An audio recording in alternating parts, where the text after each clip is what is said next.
Greenhill was the Nijni Novgorod of South Wessex, and the busiest, merriest, noisiest day of the whole statute number was the day of the sheep fair. This yearly gathering was upon the summit of a hill which retained in good preservation the remains of an ancient earthwork, consisting of a huge rampart and entrenchment of an oval form encircling the top of the hill, though somewhat broken down here and there. To each of the two chief openings on opposite sides a winding road ascended, and the level green space of 10 or 15 acres enclosed by the bank was the site of the fair. A few permanent erections dotted the spot, but the majority of visitors patronized canvas alone for resting and feeding under during the time of their sojourn here. Shepherds who attended with their flocks from long distances started from home 2 or 3 days, or even a week, before the fair, driving their charges a few miles each day, not more than 10 or 12, and resting them at night in hired fields by the wayside at previously chosen points, where they fed, having fasted since morning. The shepherd of each flock marched behind, a bundle containing his kit for the week strapped upon his shoulders, and in his hand his crook, which he used as the staff of his pilgrimage. Several of the sheep would get worn and lame, and occasionally a lambing occurred on the road. To meet these contingencies, there was frequently provided, to accompany the flocks from the remoter points, a pony and wagon into which the weakly ones were taken for the remainder of the journey.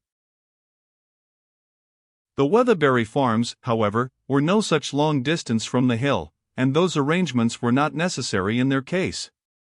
But the large united flocks of Bathsheba and Farmer Boldwood formed a valuable and imposing multitude which demanded much attention, and on this account Gabriel, in addition to Boldwood's shepherd and cane ball, accompanied them along the way, through the decayed old town of Kingsbere, and upward to the plateau, old George the dog of course behind them. When the autumn sun slanted over Greenhill this morning and lighted the dewy flat upon its crest, nebulous clouds of dust were to be seen floating between the pairs of hedges which streaked the wide prospect around in all directions. These gradually converged upon the base of the hill, and the flocks became individually visible, climbing the serpentine ways which led to the top.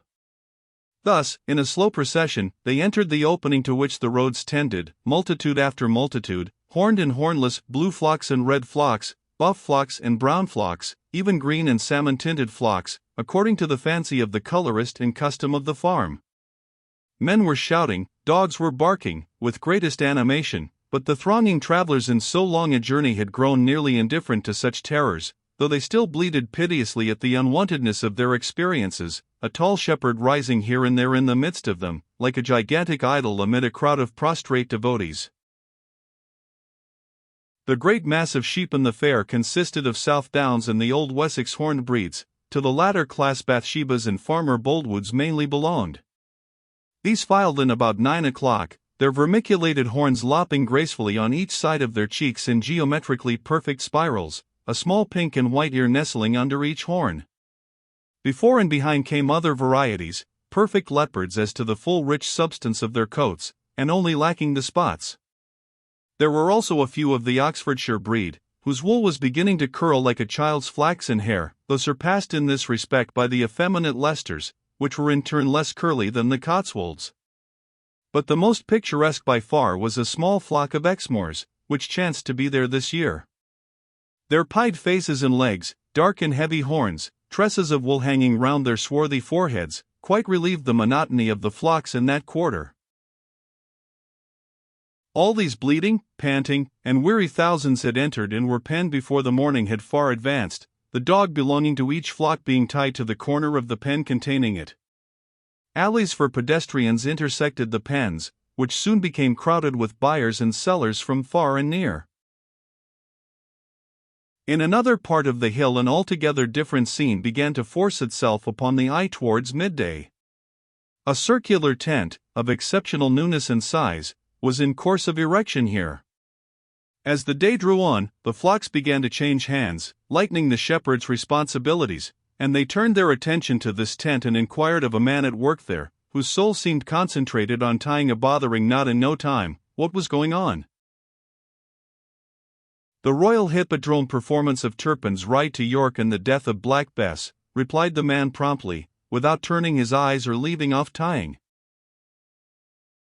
As soon as the tent was completed the band struck up highly stimulating harmonies, and the announcement was publicly made, Black Bess standing in a conspicuous position on the outside, as a living proof, if proof were wanted, of the truth of the oracular utterances from the stage over which the people were to enter. These were so convinced by such genuine appeals to heart and understanding both that they soon began to crowd in abundantly, among the foremost being visible Jan Coggan and Joseph Poorgrass, who were holiday-keeping here today. "That's the great ruffian pushing me," screamed a woman in front of Jan over her shoulder at him when the rush was at its fiercest. "How can I help pushing ye when the folk behind push me?" said Coggan, in a deprecating tone, turning his head towards the aforesaid folk as far as he could without turning his body, which was jammed as in a vice. There was a silence, then the drums and trumpets again sent forth their echoing notes. The crowd was again ecstasied, and gave another lurch in which Coggan and Poorgrass were again thrust by those behind upon the women in front. "Oh, that helpless Famel should be at the mercy of such ruffians," exclaimed one of these ladies again, as she swayed like a reed shaken by the wind. "Now," said Coggan, appealing in an earnest voice to the public at large as it stood clustered about his shoulder blades, "did ye ever hear such unreasonable woman as that? Upon my carcass, neighbors, if I could only get out of this cheese ring, the damn women might eat the show for me." "Don't ye lose your temper, Jan," implored Joseph Poorgrass, in a whisper. "They might get their men to murder us, for I think by the shine of their eyes that they be a sinful form of womankind." Jan held his tongue, as if he had no objection to be pacified to please a friend, and they gradually reached the foot of the ladder, Poorgrass being flattened like a jumping jack, and the sixpence, for admission, which he had got ready half an hour earlier, having become so reeking hot in the tight squeeze of his excited hand that the woman in spangles, brazen rings set with glass diamonds, and with chalked face and shoulders, who took the money of him, hastily dropped it again from a fear that some trick had been played to burn her fingers. So they all entered, and the cloth of the tent, to the eyes of an observer on the outside, became bulged into innumerable pimples such as we observe on a sack of potatoes, caused by the various human heads, backs, and elbows at high pressure within. At the rear of the large tent there were two small dressing tents. One of these, allotted to the male performers, was partitioned into halves by a cloth, and in one of the divisions there was sitting on the grass, pulling on a pair of jackboots, a young man whom we instantly recognize as Sergeant Troy. Troy's appearance in this position may be briefly accounted for. The brig aboard which he was taken in Budmouth Roads was about to start on a voyage, though somewhat short of hands. Troy read the articles enjoined, but before they sailed a boat was dispatched across the bay to Lulwyn Cove. As he had half expected, his clothes were gone. He ultimately worked his passage to the United States, where he made a precarious living in various towns as professor of gymnastics, sword exercise, fencing, and pugilism. A few months were sufficient to give him a distaste for this kind of life. There was a certain animal form of refinement in his nature, and however pleasant a strange condition might be whilst privations were easily warded off, it was disadvantageously coarse when money was short. There was ever present, too, the idea that he could claim a home and its comforts did he but chose to return to England in Weatherbury Farm. Whether Bathsheba thought him dead was a frequent subject of curious conjecture. To England he did return at last, but the fact of drawing nearer to Weatherbury abstracted its fascinations, and his intention to enter his old groove at the place became modified. It was with gloom he considered on landing at Liverpool that if he were to go home his reception would be of a kind very unpleasant to contemplate, for what Troy had in the way of emotion was an occasional fitful sentiment which sometimes caused him as much inconvenience as emotion of a strong and healthy kind. Bathsheba was not a woman to be made a fool of, or a woman to suffer in silence, and how could he endure existence with a spirited wife to whom at first entering he would be beholden for food and lodging? Moreover, it was not at all unlikely that his wife would fail at her farming, if she had not already done so, and he would then become liable for her maintenance, and what a life such a future of poverty with her would be, the spectre of Fanny constantly between them, harrowing his temper and embittering her words. Thus, for reasons touching on distaste, regret, and shame commingled, he put off his return from day to day, and would have decided to put it off altogether if he could have found anywhere else the ready-made establishment which existed for him there. At this time, the July preceding the September in which we find at Greenhill Fair, he fell in with a traveling circus which was performing in the outskirts of a northern town. Troy introduced himself to the manager by taming a restive horse of the troupe, hitting a suspended apple with a pistol bullet fired from the animal's back when in full gallop, and other feats. For his merits in these, all more or less based upon his experiences as a dragoon guardsman, Troy was taken into the company, and the play of Turpin was prepared with a view to his personation of the chief character. Troy was not greatly elated by the appreciative spirit in which he was undoubtedly treated, but he thought the engagement might afford him a few weeks for consideration. It was thus carelessly, and without having formed any definite plan for the future, that Troy found himself at Greenhill Fair with the rest of the company on this day. And now the mild autumn sun got lower, and in front of the pavilion the following incident had taken place. Bathsheba, who was driven to the fair that day by her odd man Poorgrass, had, like everyone else, read or heard the announcement that Mr. Francis, the great cosmopolitan equestrian and rough-rider, would enact the part of Turpin, and she was not yet too old and careworn to be without a little curiosity to see him. This particular show was by far the largest and grandest in the fair, a horde of little shows grouping themselves under its shade like chickens around a hen. The crowd had passed in, and Boldwood, who had been watching all the day for an opportunity of speaking to her, seeing her comparatively isolated, came up to her side. "I hope the sheep have done well today, Mrs. Troy," he said, nervously. "Oh yes, thank you," said Bathsheba, color springing up in the center of her cheeks. "I was fortunate enough to sell them all just as we got upon the hill, so we hadn't a pen at all." "And now you are entirely at leisure?" "Yes, except that I have to see one more dealer in 2 hours' time, otherwise I should be going home." He was looking at this large tent and the announcement. "Have you ever seen the play of Turpin's Ride to York? Turpin was a real man, was he not?" "Oh yes, perfectly true, all of it. Indeed, I think I've heard Jan Coggan say that a relation of his knew Tom King, Turpin's friend, quite well. Coggan is rather given to strange stories connected with his relations, we must remember. I hope they can all be believed." Yes, we know Coggan. But Turpin is true enough. You have never seen it played, I suppose?" "Never.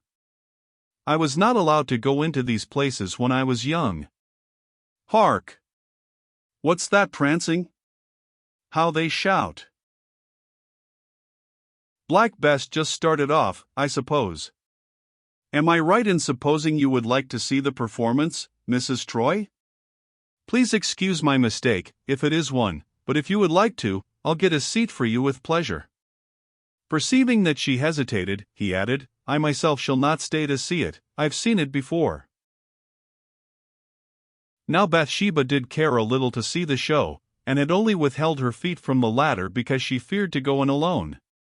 She had been hoping that Oak might appear, whose assistance in such cases was always accepted as an inalienable right, but Oak was nowhere to be seen, and hence it was that she said, "Then if you will just look in first, to see if there's room, I think I will go in for a minute or two." And so a short time after this Bathsheba appeared in the tent with Boldwood at her elbow, who, taking her to a reserved seat, again withdrew. This feature consisted of one raised bench in a very conspicuous part of the circle, covered with red cloth, and floored with a piece of carpet, and Bathsheba immediately found, to her confusion, that she was the single reserved individual in the tent, the rest of the crowded spectators, one and all, standing on their legs on the borders of the arena, where they got twice as good a view of the performance for half the money.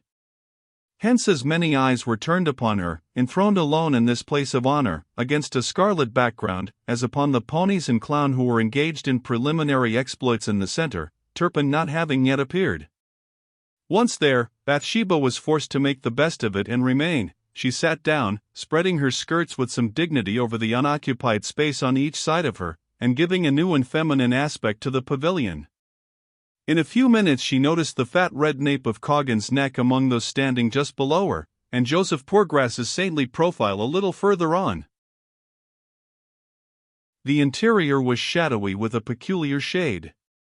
The strange luminous semi-opacities of fine autumn afternoons and eves intensified into Rembrandt effects the few yellow sunbeams which came through holes and divisions in the canvas, and spurt like jets of gold dust across the dusky blue atmosphere of haze pervading the tent, until they alighted on inner surfaces of cloth opposite, and shone like little lamps suspended there.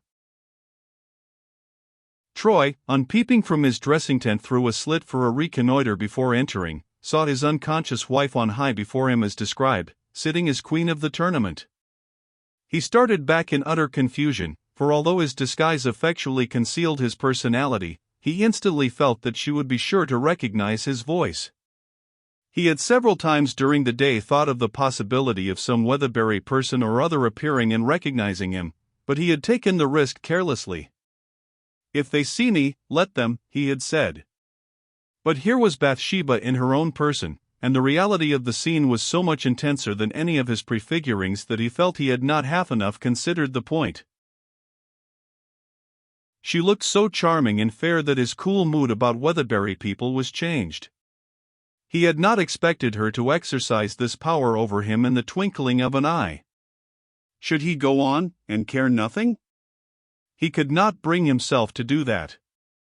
Beyond a politic wish to remain unknown, there suddenly arose in him now a sense of shame at the possibility that his attractive young wife, who already despised him, should despise him more by discovering him in so mean a condition after so long a time. He actually blushed at the thought, and was vexed beyond measure that his sentiments of dislike towards Weatherbury should have led him to dally about the country in this way. But Troy was never more clever than when absolutely at his wits' end. He hastily thrust aside the curtain dividing his own little dressing space from that of the manager and proprietor, who now appeared as the individual called Tom King as far down as his waist, and as the aforesaid respectable manager thence to his toes. "Here's the devil to pay," said Troy. "How's that?"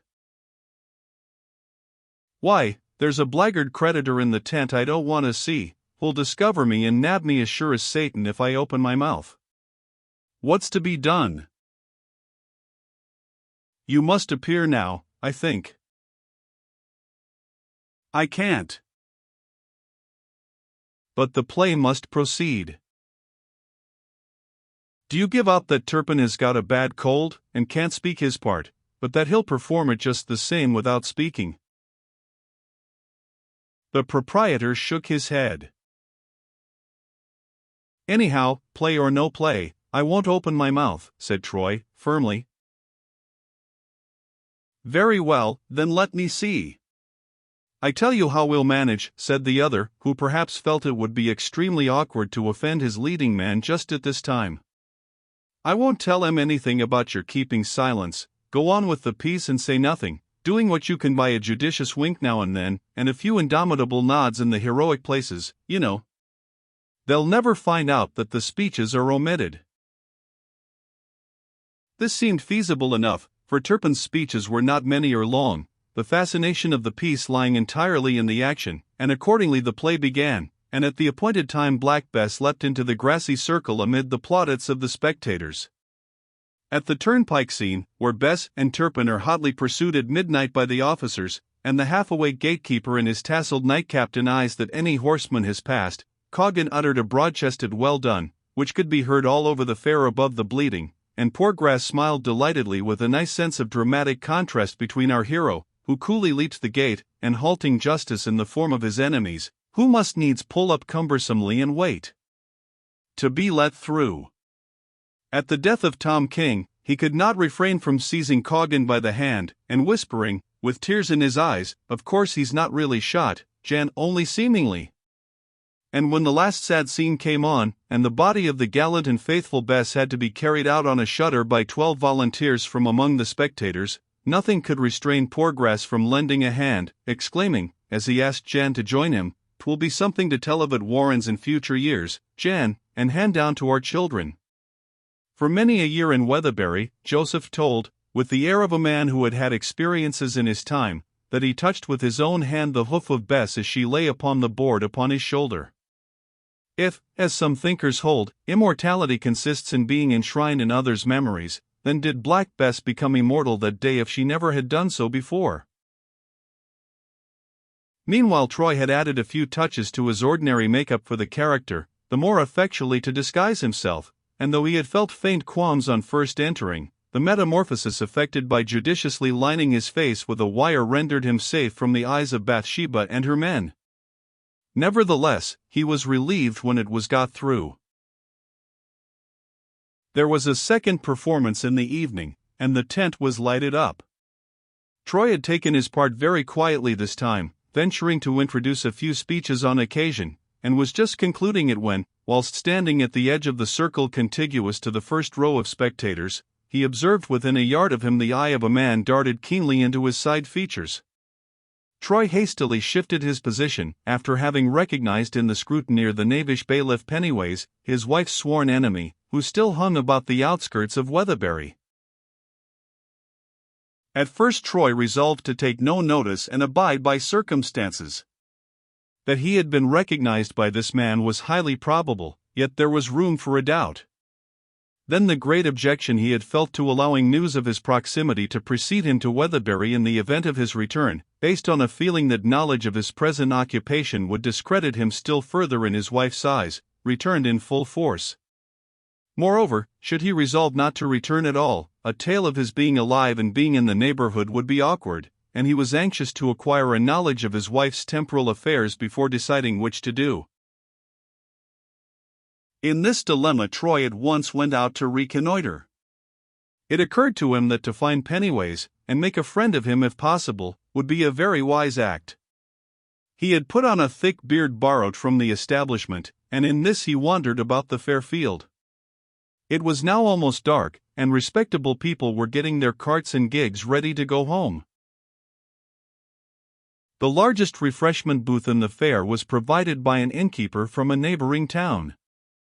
This was considered an unexceptionable place for obtaining the necessary food and rest, host Trencher, as he was jauntily called by the local newspaper, being a substantial man of high repute for catering through all the country round. The tent was divided into first and second class compartments, and at the end of the first class division was a yet further enclosure for the most exclusive, fenced off from the body of the tent by a luncheon bar, behind which the host himself stood bustling about in white apron and shirt sleeves, and looking as if he had never lived anywhere but under canvas all his life. In these penetralia were chairs and a table, which, on candles being lighted, made quite a cozy and luxurious show, with an urn, plated tea and coffee pots, china teacups, and plum cakes. Troy stood at the entrance to the booth, where a gypsy woman was frying pancakes over a little fire of sticks and selling them at a penny apiece, and looked over the heads of the people within. He could see nothing of Pennyways, but he soon discerned Bathsheba through an opening into the reserved space at the further end. Troy thereupon retreated, went round the tent into the darkness, and listened. He could hear Bathsheba's voice immediately inside the canvas. She was conversing with a man. A warmth overspread his face. Surely she was not so unprincipled as to flirt in a fair. He wondered if, then, she reckoned upon his death as an absolute certainty. To get at the root of the matter, Troy took a penknife from his pocket and softly made 2 little cuts crosswise in the cloth, which, by folding back the corners, left a hole the size of a wafer. Close to this he placed his face, withdrawing it again in a movement of surprise, for his eye had been within 12 inches of the top of Bathsheba's head. It was too near to be convenient. He made another hole a little to one side and lower down, in a shaded place beside her chair, from which it was easy and safe to survey her by looking horizontally. Troy took in the scene completely now. She was leaning back, sipping a cup of tea that she held in her hand, and the owner of the male voice was Boldwood, who had apparently just brought the cup to her. Bathsheba, being in a negligent mood, leant so idly against the canvas that it was pressed to the shape of her shoulder, and she was, in fact, as good as in Troy's arms, and he was obliged to keep his breast carefully backward that she might not feel its warmth through the cloth as he gazed in. Troy found unexpected chords of feeling to be stirred again within him as they had been stirred earlier in the day. She was handsome as ever, and she was his. It was some minutes before he could counteract his sudden wish to go in and claim her. Then he thought how the proud girl who had always looked down upon him even whilst it was to love him, would hate him on discovering him to be a strolling player. Were he to make himself known, that chapter of his life must at all risks be kept forever from her and from the Weatherbury people, or his name would be a byword throughout the parish. He would be nicknamed Turpin as long as he lived. Assuredly before he could claim her these few past months of his existence must be entirely blotted out. "Shall I get you another cup before you start, ma'am?" said Farmer Boldwood. "Thank you," said Bathsheba. "But I must be going at once. It was great neglect in that man to keep me waiting here till so late. I should have gone 2 hours ago, if it had not been for him. I had no idea of coming in here, but there's nothing so refreshing as a cup of tea, though I should never have got one if you hadn't helped me." Troy scrutinized her cheek as lit by the candles, and watched each varying shade thereon, and the white shell-like sinuosities of her little ear. She took out her purse and was insisting to Boldwood on paying for her tea for herself, when at this moment Pennyways entered the tent. Troy trembled. Here was his scheme for respectability endangered at once. He was about to leave his hole of espial, attempt to follow Pennyways, and find out if the ex-bailiff had recognized him, when he was arrested by the conversation, and found he was too late. "Excuse me, ma'am," said Pennyways, "I've some private information for your ear alone." "I cannot hear it now," she said, coldly. That Bathsheba could not endure this man was evident. In fact, he was continually coming to her with some tale or other, by which he might creep into favor at the expense of persons maligned. "I'll write it down," said Pennyways, confidently. He stooped over the table, pulled a leaf from a warped pocketbook, and wrote upon the paper, in a round hand.